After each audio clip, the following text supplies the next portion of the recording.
ఒక సాధారణ duck bag కి 5 లక్షలు, అలాగే ఒక నార్మల్ బైసికిల్ కి 24 లక్షలు, ఇంకా టాయిలెట్ కి 82 లక్షలు.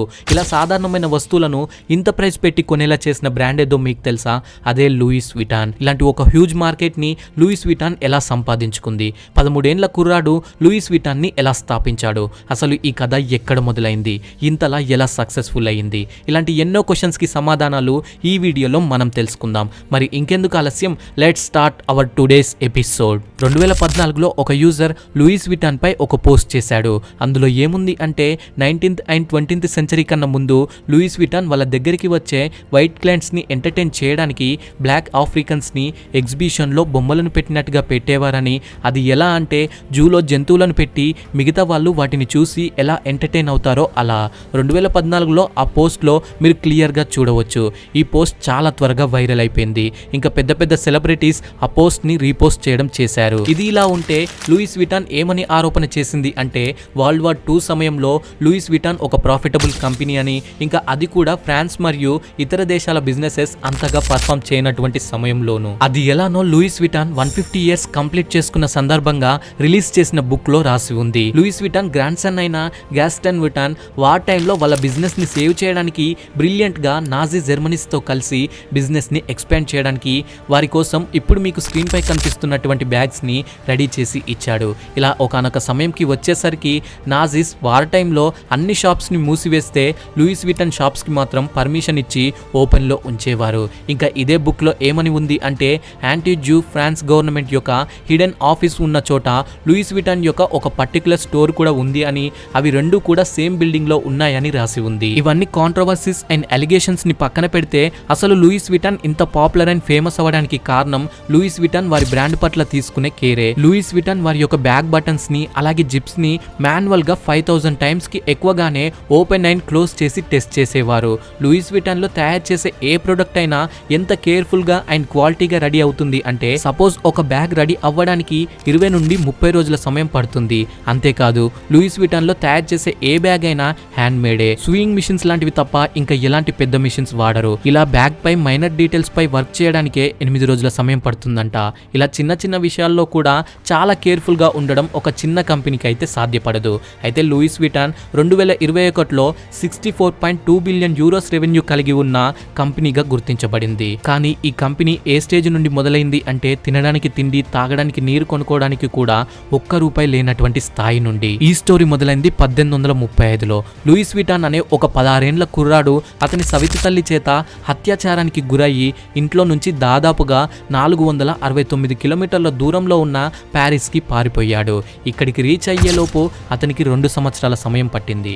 ఈ సమయంలో అతను ఎన్నో పనులు చేశాడు. కిచెన్ లో హెల్పర్ గా, హోటల్స్ లో వెయిటర్ గా, ఇలాంటి ఎక్స్పీరియన్సెస్ తో లూయిస్ విటాన్ ఆఖరికి ప్యారిస్ కి వెళ్ళాడు. అయితే అదే టైంలో ప్యారిస్ లో ఇండస్ట్రియల్ రెవల్యూషన్ ఫేజ్ నడుస్తుంది. అలా అతను అక్కడ railway travelling day by day popular అవుతుంది అని నోటీస్ చేశాడు. అలా అతను ప్యారిస్ లో ఒక ప్రొఫెషనల్ లగేజ్ ప్యాకర్ గా వర్క్ చేయడం స్టార్ట్ చేశాడు. అవును, లగేజ్ ప్యాకర్ అనే జాబ్ కూడా ఉండేది. అప్పటి సమయంలో ప్యారిస్ లో ఉండే ladies heavy and elaborate dresses ని వేసుకునేవారు. ఇలాంటి డ్రెస్సెస్ అన్నిటిని ప్యాక్ చేయడానికి 50 నుంచి 60 లగేజ్ ట్రంక్స్ కావాల్సి వచ్చేది. అయితే అతను అక్కడ వర్క్ చేస్తున్న టైంలో luggage bags and trunks business market లో పెద్ద హిట్ అవ్వబోతున్నాయని నోటీస్ చేశాడు. ఆ టైంలో మీకు ఇప్పుడు స్క్రీన్ పై కనిపిస్తున్న విధంగా బ్యాగ్స్ ఉండేవి. ఇవన్నీ చూశాక లూయిస్ కి ఈ బిజినెస్ రాబోయే రోజుల్లో చాలా పెద్ద హిట్ అవ్వబోతుందని అనిపించింది. అలా అతను ఒక మంచి professional trunk maker and packer కింద పనిచేయడం స్టార్ట్ చేశాడు. అలా అక్కడ చాలా త్వరగా బ్యాగ్స్ తయారు చేయడం నేర్చుకున్నాడు. ఇక 1854లో లూయిస్ ఒక 16 ఏళ్ల అమ్మాయిని పెళ్లి చేసుకున్నాడు. అలా పెళ్లి చేసుకున్న కొన్ని రోజులకే అతను వర్క్ చేస్తున్న షాప్ ని వదిలి తన సొంతంగా trunk making and packing work shop ని ప్యారిస్ లో ఓపెన్ చేశాడు. అయితే అదే టైంలో మార్కెట్ లో ఉన్న బ్యాగ్స్ ని బాగా అబ్జర్వ్ చేసి మార్కెట్ లో ఈ గ్యాప్ ని నోటీస్ చేశాడు. అదేంటంటే ఆ సమయంలో వుడెన్ మరియు ఐరన్ ఫ్రేమ్స్ తో ట్రంక్స్ ఉండేవి. అయితే ఇవి చాలా హెవీగా ఉండడం వల్ల లోడ్ చేసే టైంలో చాలా డిఫికల్టీస్ ని ఫేస్ చేయాల్సి వచ్చేది. ఈ ప్రాబ్లమ్ ని నోటీస్ చేసిన లూయిస్ ఇక అతని స్టోర్ లోకి ఒక కొత్త రకమైన ట్రంక్స్ ని తీసుకువచ్చాడు. లూయిస్ ఈ ట్రంక్స్ ని తయారు చేయడానికి వుడెన్ మరియు ఎనిమల్ లెదర్ ని రీప్లేస్ చేసి క్యాన్వాస్ ని తీసుకువచ్చాడు. ఇవి టైట్ అండ్ డ్యూరబుల్ గా ఉండేవి. ఇంకా వీటిని మంచి రెక్టాంగులర్ అండ్ స్క్వేర్ షేప్ లో తయారు చేయించాడు. దీంతో ఇవి ట్రాన్స్పోర్ట్ చేసే సమయంలో చాలా తక్కువ స్పేస్ ని ఆక్యుపై చేసేవి. ఈ కొత్త కాన్సెప్ట్ అండ్ ఇన్నోవేషన్ ఒక గేమ్ చేంజర్ గా మారింది. ఇప్పుడు మనకు ఇది ఒక చిన్న ఐడియాగానే అనిపించవచ్చు. ఉండవచ్చు. కానీ 1858 సమయంలో ఇలాంటి ఒక చిన్న ఇన్వెన్షన్తో లూయిస్ ఇండస్ట్రీనే మార్చేశాడు. ఇంకా అదే సమయంలో రైల్వే ట్రాన్స్పోర్టేషన్ ప్రారంభం అవడం, ఇంకా పొలిటికల్ అండ్ వార్ ఇష్యూస్ వల్ల పబ్లిక్ ఒక ప్రాంతం నుండి మరో ప్రాంతానికి వాళ్ళతో పాటు ఉండే మొత్తం లగేజ్ ని తీసుకువెళ్లేవారు. ఈ సమయంలోనే లూయిస్ స్ట్రాటజికల్ గా రెక్టాంగులర్ ట్రంక్స్ ని మార్కెట్ లో ఇంట్రడ్యూస్ చేశాడు. అయితే మరోవైపు వార్ కారణం చేత చాలా వరకు ఫ్యామిలీస్ ఫైనాన్షియల్ గా లాసెస్ లోకి వెళ్లారు.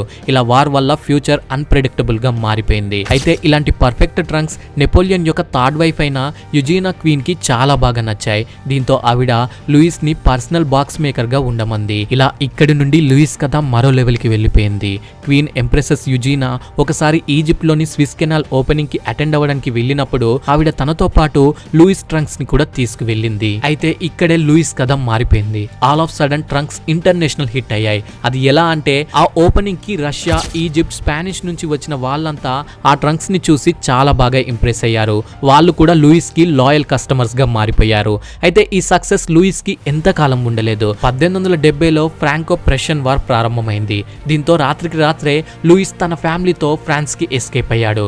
ఇంత సక్సెస్ వచ్చినా అతనికి మంచి గుర్తింపు ఉన్న ఒకానొక సమయంకి వచ్చేలోపు లూయిస్ ఫ్యామిలీ చిన్న చిన్న క్యాంప్స్ లో వాళ్ళ లైఫ్ ని గడపాల్సి వచ్చింది. ఆ తర్వాత కొంతకాలానికి వార్ అయిపోయినప్పటికీ అతను ఇంకా ఫైనాన్షియల్ గా స్ట్రగుల్ అవుతూనే ఉన్నాడు. ఆఖరికి మళ్ళీ అతని సొంత ఇంటికి చేరేలోపు ఇంటిని మరియు వర్క్ షాప్ ని మొత్తానికి మొత్తం రాబరీ చేసేశారు. ఇలా లూయిస్ విటాన్ మళ్ళీ మొదటికి వచ్చింది. కానీ లూయిస్ కి ఇంతకుముందు కన్నా ఎక్కువ ఎక్స్పీరియన్స్ ఇప్పుడు ఉంది. ఒకప్పుడు మార్కెట్ లో రెక్టాంగులర్ ట్రంక్స్ తో రెవల్యూషన్ ని క్రియేట్ చేసిన లూయిస్ మళ్ళీ అతని బిజినెస్ ని మార్కెట్ లో క్లిక్ చేయడానికి లూయిస్ మరో ఐడియాతో ట్రంక్స్ పై రెడ్ అండ్ బీచ్ కలర్స్ తో స్ట్రైప్స్ పెట్టి ట్రంక్స్ ని డిజైన్ చేశాడు. ఈ స్ట్రైప్స్ తో కస్టమర్స్ చాలా దూరం నుంచే వాళ్ళ లగేజ్ బ్యాగ్స్ లోడ్ చేశారా లేదా అన్లోడ్ చేశారా అనేది ఈజీగా నోటీస్ చేసేవారు. ఇలా కస్టమర్ కి కన్వీనియన్స్ మరియు ఒక ప్రీమియం ఫీల్ ని ఈ ట్రంక్స్ కల్పించేవి. అలా మళ్ళీ హిస్టరీ రిపీట్ అయింది. దీంతో మార్కెట్ లో లూయిస్ బ్యాగ్స్ యొక్క డామినెన్స్ విపరీతంగా పెరిగిపోయింది. అయితే అంతా బాగా రన్ అవుతుంది అనుకునే టైంలోనే కథలో మరో ట్విస్ట్ వచ్చింది. అదే లూయిస్ యొక్క మరణం. ఎందుకు, ఎలా జరిగింది అనేది ఇప్పటికీ ఎవరికి తెలియదు. దీని తర్వాత మొత్తానికి మొత్తం బిజినెస్ లూయిస్ కి కొడుకైన జార్జెస్ విటాన్ చేతిలోకి వెళ్ళిపోయింది. ఒక సామెత ఉండేది కదా, లైక్ ఫాదర్ లైక్ సన్ అని. జార్జ్ కూడా అతని ఫాదర్ లాగానే బిజినెస్ హ్యాండ్ ఓవర్ చేశాక ట్రంక్స్ లో మరో ఇన్వెన్షన్ ని తీసుకువచ్చాడు. ఇక్కడ మీకు స్క్రీన్ పై కనిపిస్తున్నటువంటి లాక్స్ ని ఇంట్రడ్యూస్ చేశాడు. ఈ లాక్స్ ఎంత స్ట్రాంగ్ అంటే పెద్ద పెద్ద గజ దొంగలే ఆ లాక్స్ ని ఓపెన్ చేయడంలో ఫెయిల్ అయ్యారు. ఆ సమయంలో ప్యాసింజర్స్ యొక్క వస్తువులు చాలా వరకు దొంగిలించబడేవి. ఈ ప్రాబ్లం ని దృష్టిలో పెట్టుకుని జార్జ్ ఈ లాక్ ని ఇన్వెంట్ చేశాడు.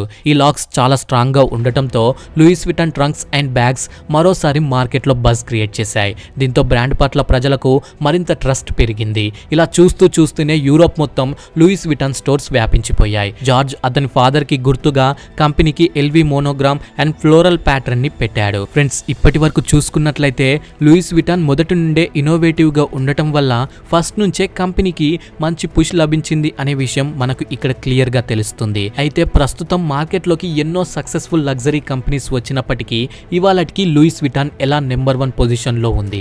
దీనికి ముఖ్య కారణం ఎక్స్క్లూసివిటీ. మీకు ఇది తెలుసా, LVMH లీగల్ టీమ్ లో 60 లాయర్స్ ఉంటారు.